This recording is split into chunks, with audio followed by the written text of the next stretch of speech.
child. Therefore, it is important that we should ensure that these vehicles which are driving, these rent-a-car vehicles, should be penalized with heavy penalties, including jail penalties, because if they are made to stay one day or one night in the jail, nobody will want to spend their holiday in a jail. And therefore, I believe that when you are rough and you are tough, you are bound to get action which they will make sure they comply. Is it not surprising that when our very same people who travel abroad, they drive vehicles abroad, they follow every rule in the book. They are so disciplined. But when they come here into India, they drive as if there is no tomorrow. Therefore, I believe that we have to be tough with them. Invariably, the owner ends up being summoned by the police. The owner is also being made liable along with this driver who disappears from the scene. And at the end, the owner suffers because his vehicle is damaged or completely destroyed. We also have cases of drunken driving. Now, in drunken driving, it is twofold. One is the tourists who drive these cars, and also our own locals. Let us be honest about it. I had spoken about this drunken driving in the House, and I had pointed out that we need to enforce this rule to prevent drunken driving so that we don't have these accidents and fatalities on these roads. Imagine, I remember there was an incident where in a famous pub in Kandolim Beach, a lady sat in the car completely drunk, started the car and just drove and knocked somebody down there. This is not, we don't send people, our children don't go out there to get knocked down by some drunken driver. And we don't want this to happen. And I had stated to this House, I made a suggestion, that when you are having these pubs operating in the night, you know you're giving them the excise license beyond certain hours for a fee, no problem. You also make sure that they pay a fee to keep your motor vehicle inspectors or police so that you man this and make sure that these people are checked for alcohol. This does happen even in other parts of India, in Bangalore or in Bombay, wherever you go in Delhi. There are police waiting outside the pub. You sit in the steering and they'll catch you. Ahead also they will check you. Otherwise, they feel that they are empowered and they are charged. And now I can stand on one leg. They can't even turn the wheel of that car. And they will hit somebody even at a start. So I believe that the government should be tough. Don't forgive anyone. Let him spend one night also in the jail. And nobody will then do it. Because they tell you, you look at it, go to any other place, they tell you, oh, the police is very strict. So they will go in a group. One doesn't drink, the others may drink. And that sober person is the one who will be the one who drives. There's one more thing which I want to point out to the August House, is that there is a provision in the Motor Vehicles Act. The provision in the Motor Vehicles Act was introduced by the 2019 amendment. And I will pass a copy of this to the Honorable Minister.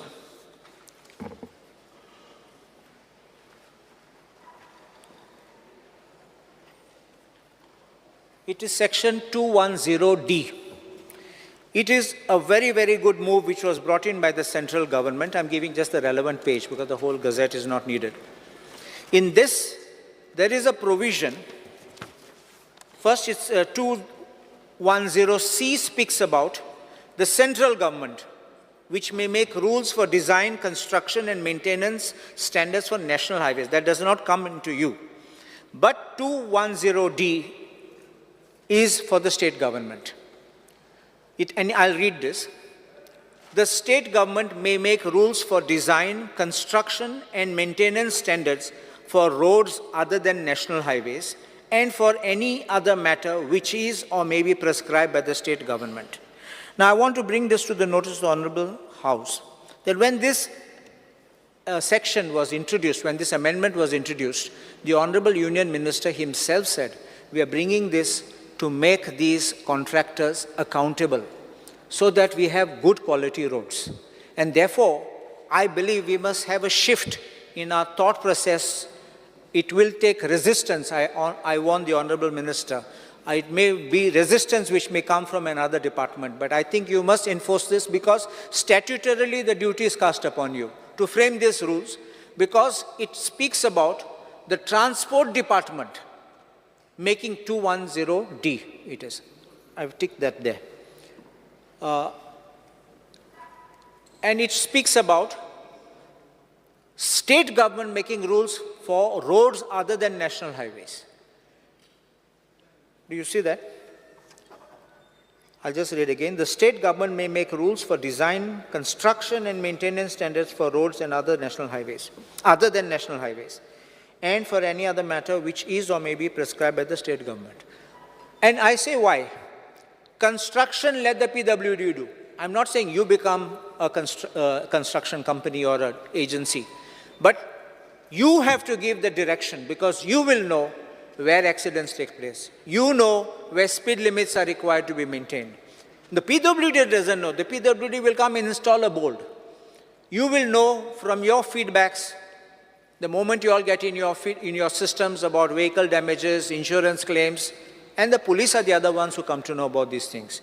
And that is how you start identifying black spots and all other things, and therefore you control traffic at these places.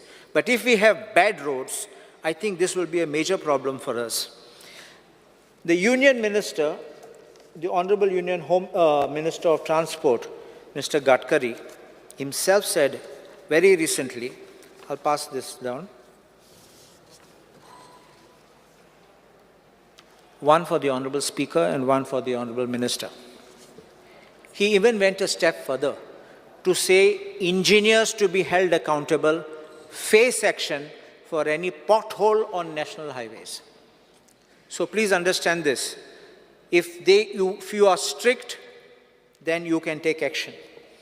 Of course, I will bring to the notice of this Honorable House that when such kind of action came before the Kerala High Court, the judge himself said that you need to make sure that the engineers go on the road and do these works, not sit in their office, because unless they're physically present, they don't know what's to be done.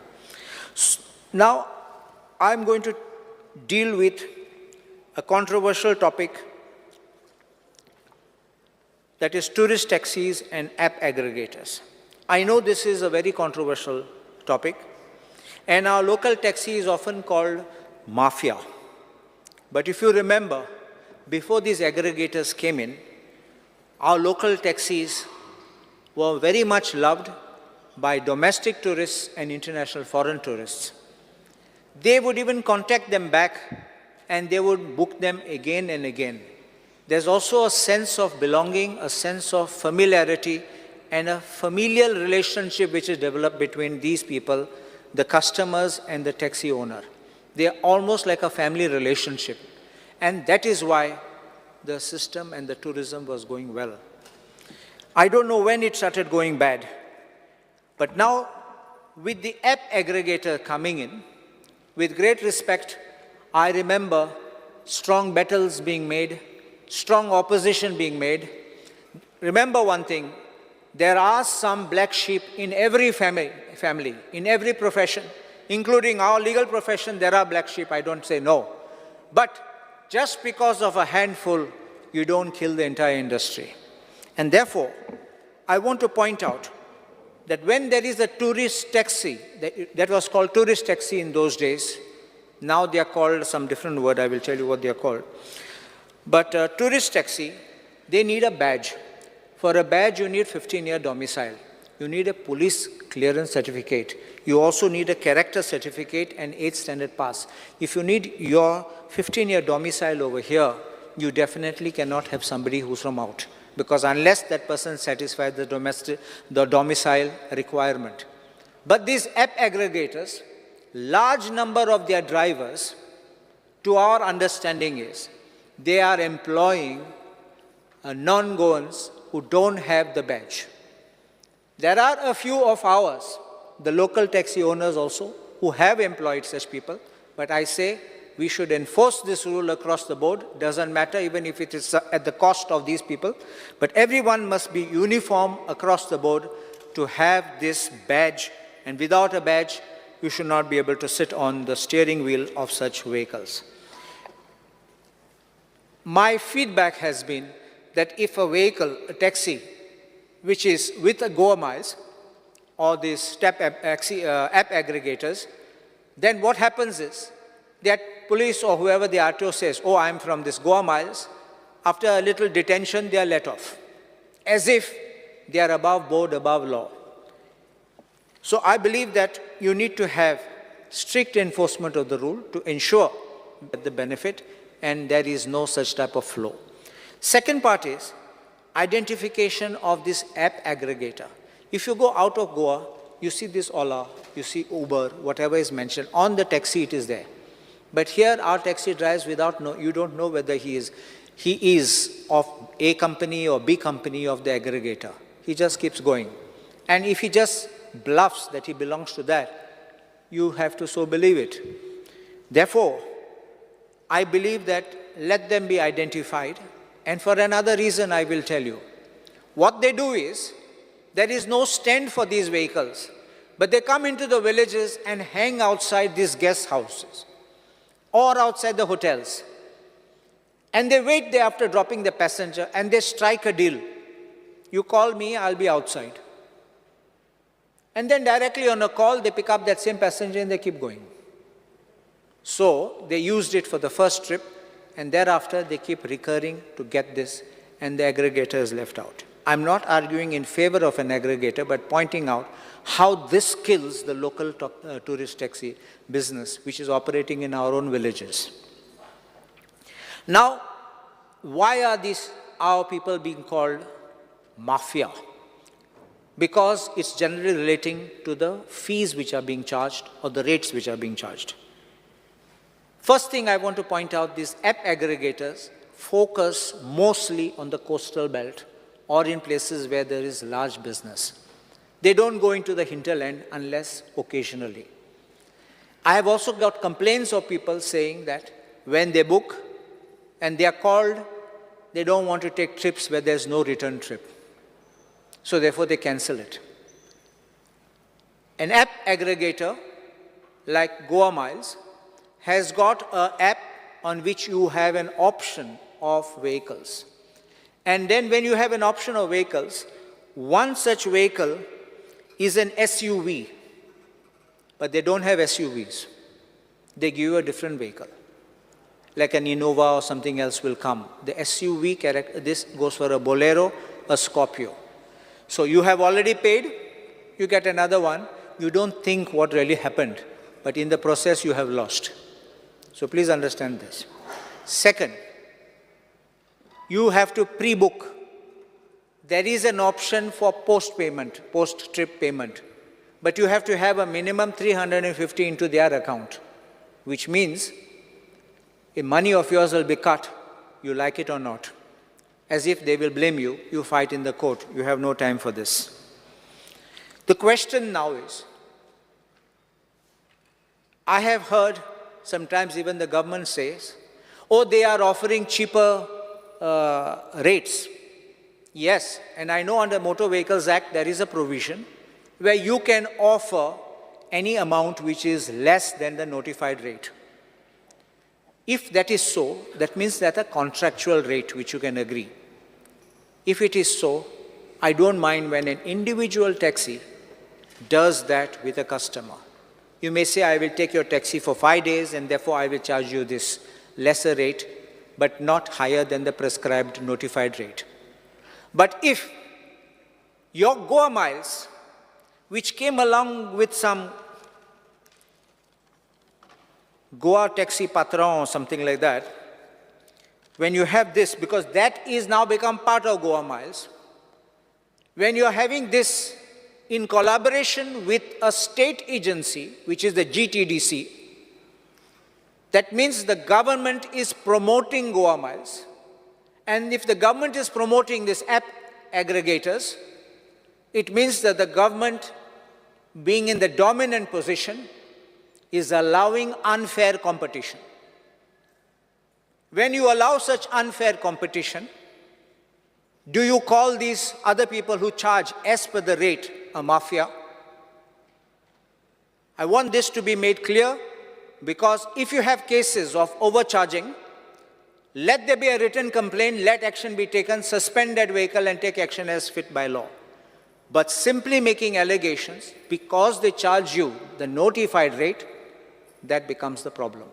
And therefore, the public perception is that these are mafia because you say that they are mafia, but not telling what is being done. I will tell the Honorable Speaker that when this Goa Miles was being introduced, I remember that many of the taxi people came and saw me because they were not happy with this introduction. I remember at that time Goa Miles was being offered a lot of incentives and discounts, including not payment of a fee for 1 year. And I remember Michael Lobo himself espousing the cause of the local taxi drivers, and he was working very hard.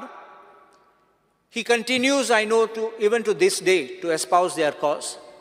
But unfortunately, the government of the day ran over us and allowed them to come in. I have no problem about it. But there is another thing which happened.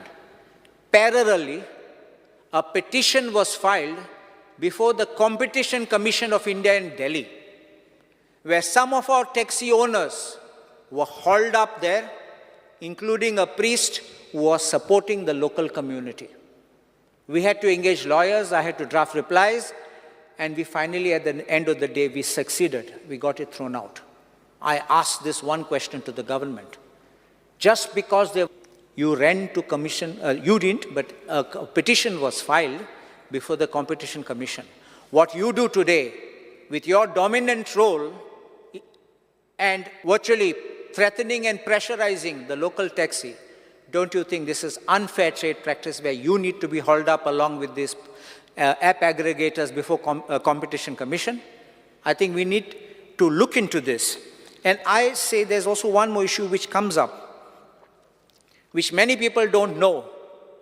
These app aggregators have got something known as a dynamic rating. Dynamic rate. When it rains, the charge goes up. When it is time, when school left, then the people are going home, instead of making less, they make it higher. So it fluctuates. For the same distance, depending on the demand, if the demand goes up, the rate goes up. It's something inverse, which I normally thought when you have a high demand, rate falls, but it goes up and sometimes not available. So how does the government think of attending to this kind of situations? And then booking of the vehicles, I've already mentioned about it. Just another 3 minutes I will run. There is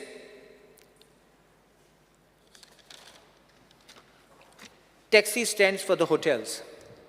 When the taxis had started in the beginning with business, that time they were being told if you want permit to run a business at a hotel, then you have an NOC. So like the hotel itself will say, okay, 5 taxis, 10 taxis, and they used to have a queue system. Without that NOC, you could not get a permit. Unfortunately, that is now been done away. And now you call what I said now is motor cabs. And under the scheme of motor cabs, this NOC is not being asked for. And that is what we are hearing. Fights, and sometimes guests being affected.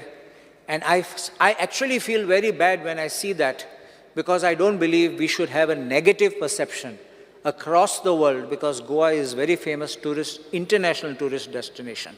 And if we have this kind of things happening, in the process, the tourist gets confused, the tourist is scared, the tourist is frightened, the tourist may leave and never come again.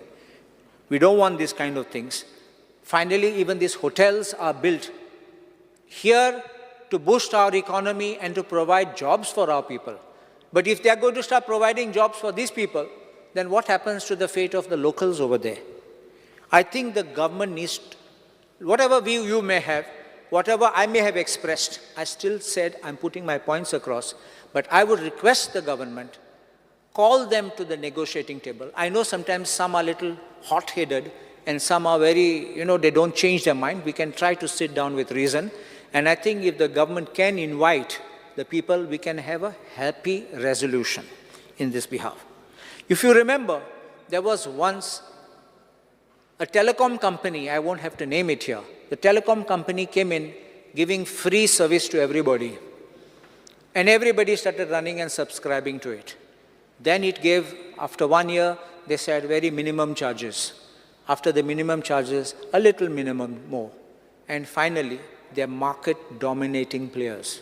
This is the way, if you remember in history, how merchant became rulers in India. They came simply for trading and ended up being rulers in our nation. So I think we need to attend to this and quickly intervene so that we can have a good resolution.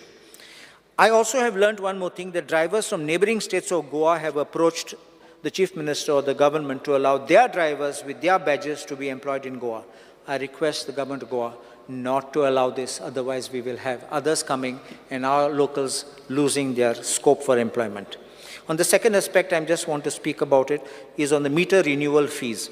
When the meters were being installed, I was there myself, we were opposing it at that time, and such expensive meters, and now the renewal fee is coming to 4,500 a year, which is the cost of another meter. So I think the government needs to ask these companies, because after having given certain companies the exclusive privilege, I think you ask them to give a discounted rate and not to have such high rates.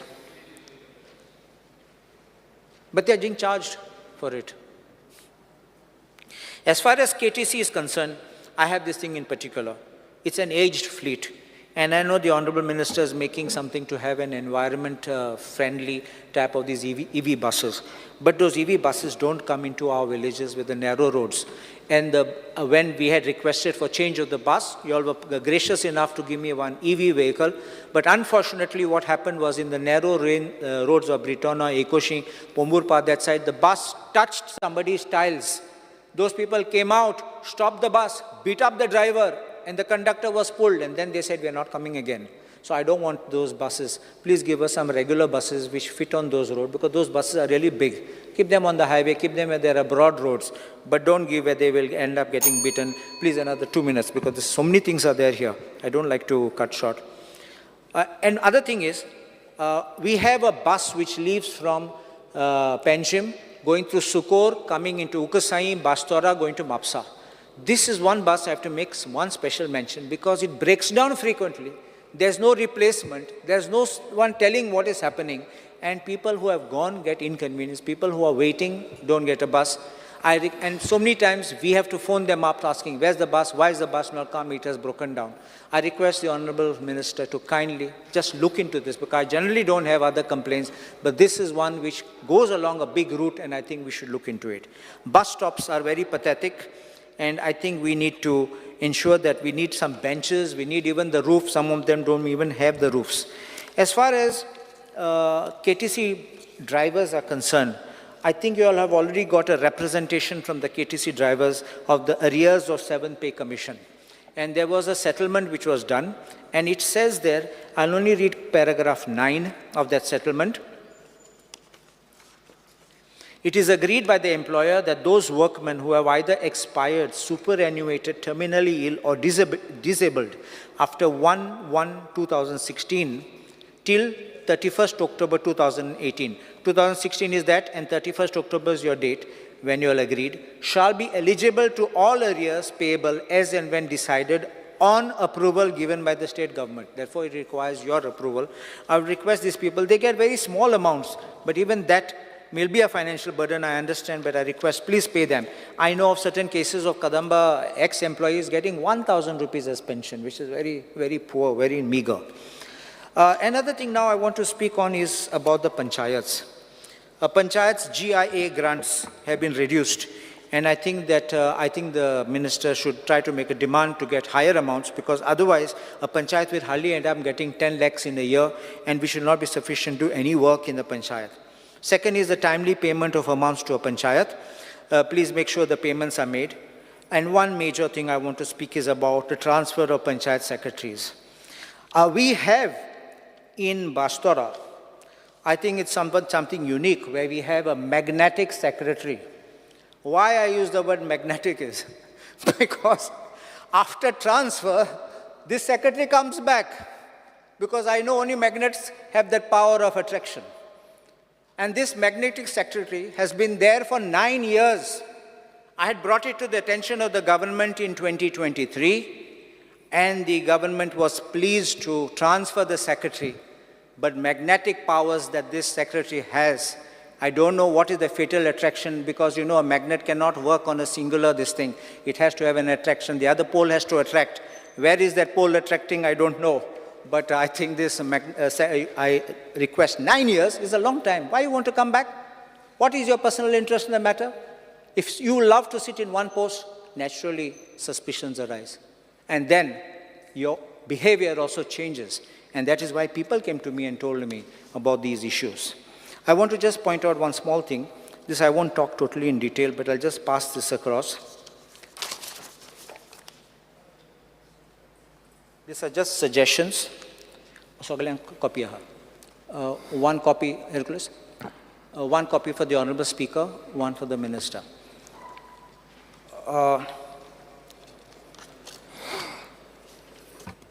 Honorable Speaker, there is one thing I want to point out to the Honorable Minister.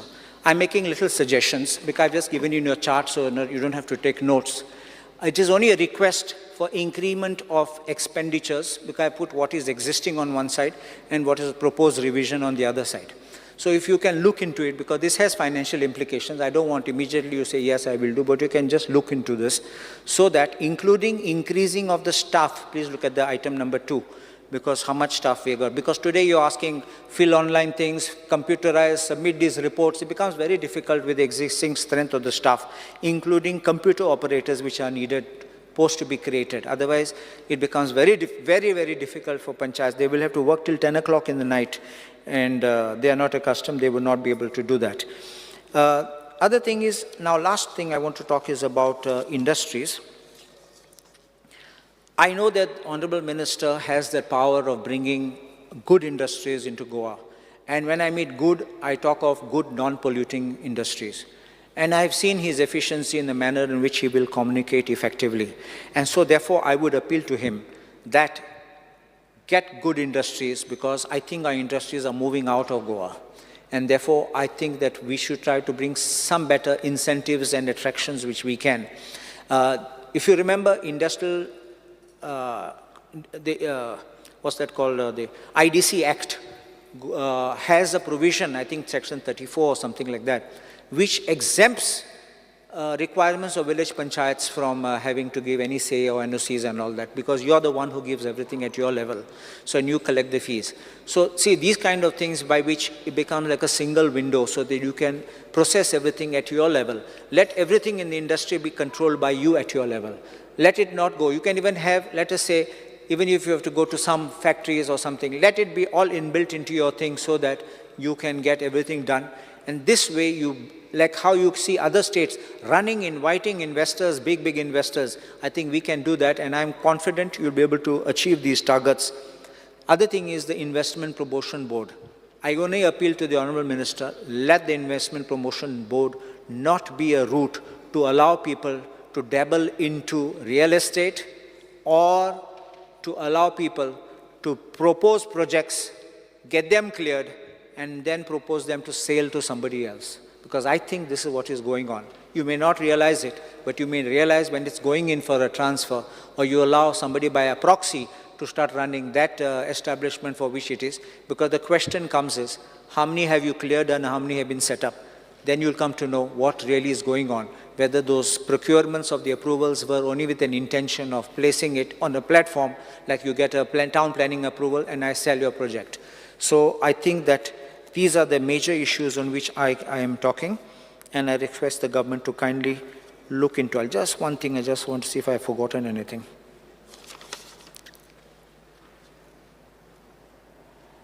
There is one last issue I just want to say. I know that there has been a petition in the High Court relating to Gram Sevaks functioning as Panchayat Secretaries, because there are two different kind of posts.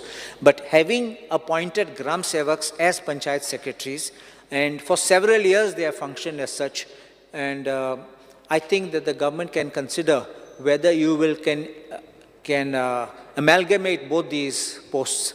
I think that will be something far better, so that those people don't go. Because after having served, heavy experience, so I think that government can think of rationalizing that. I'm obliged.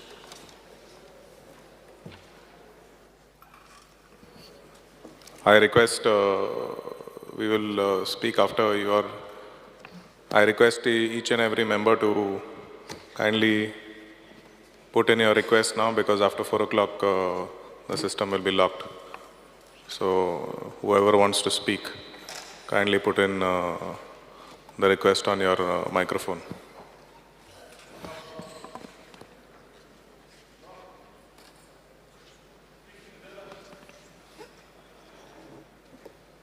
Dalal Alobo, you can speak.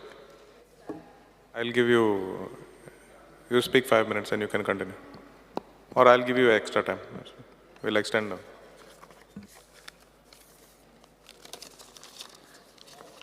Speaker sir, I'm here to support the demand listed for today.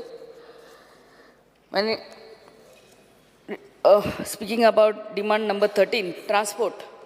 पहिले म्हणल्यार आमकां कितली लेटरी करून 6 म्हयने Ravan after around 2 years I had got one bus आणि ती बस थोडेच दीस येयली आणि ती बंद जाली. And when I asked why that bus has been stopped, they are telling me that कंडक्टराची शॉर्टेज हा ती मातशें पळोवची. मारना विलेज एरियान आसली ती म्हाजी बस. Secondly, regarding our local taxi drivers, our local taxi, I would request the Honorable Minister to see that everyone follows the gazetted rate. Everyone, maybe Goa miles and aha title tuje सगळ्यांनी gazetted rate follow करची. And you have to know, Honorable Speaker, आमचे गोंयकार ते taxi बिझनेसान हा आणि ते Q सिस्टमान हॉटेलांच्या फुडल्यान असतात.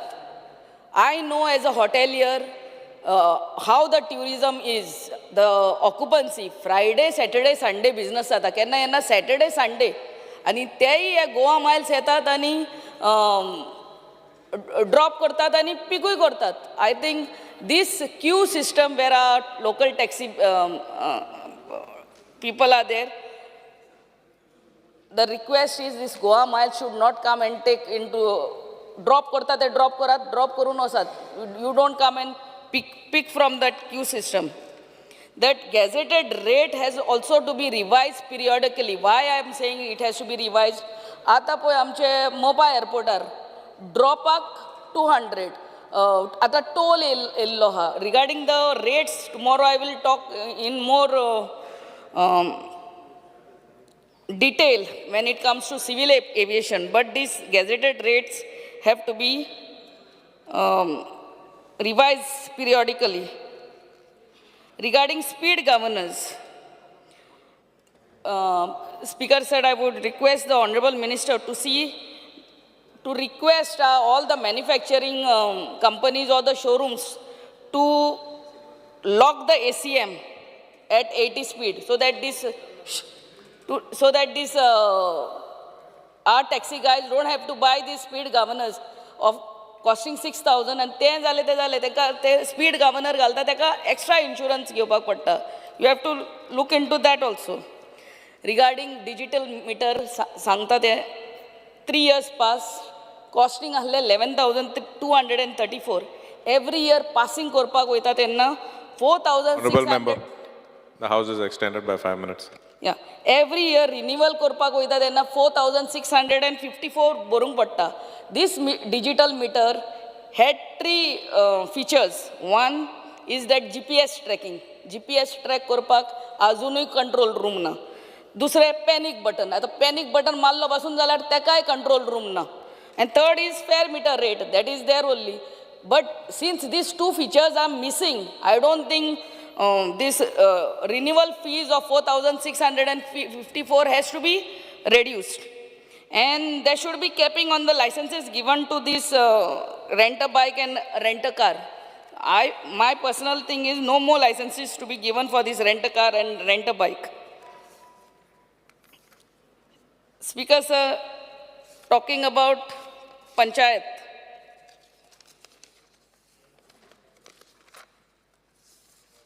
Increment in all the expenditure heads by 20%.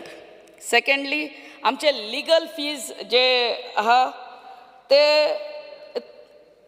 It has to be increase per panchayat at least 3 lakhs. आता तुम्ही जाणा आसतले every panchayat it goes into litigation. तुम्ही 1 lakh केल्ले आहा for more than, whose income is more than 5 lakhs. I mean, keep it to minimum 3 lakhs so that the panchayats are able to pay the legal fees. The clerical staff to be increased in all the village panchayats by one or two staff. Zaina, they are online. I know I have to make my librarian work for me. So Zaina they. Increase the income limit of panchayats for availing weaker panchayat grants up to 50 lakhs. Now it is 25 lakhs. The 50 lakhs are just sogle panchayatin the construction licenses by tatya varsa genalar gena, but other year when their income again goes down to 25 lakhs, I mean increase that thing to 50 lakhs.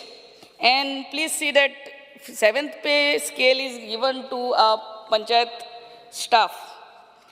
Regarding industries, I would request you to promote non-polluting industries, which I know you are eager in. And first preference to be given to our locals as far as employment is concerned in these non-polluting industries. And this job fairs to be brought in this by these industries in the college campus. Thank you, Speaker, sir. The House is adjourned till 4:30.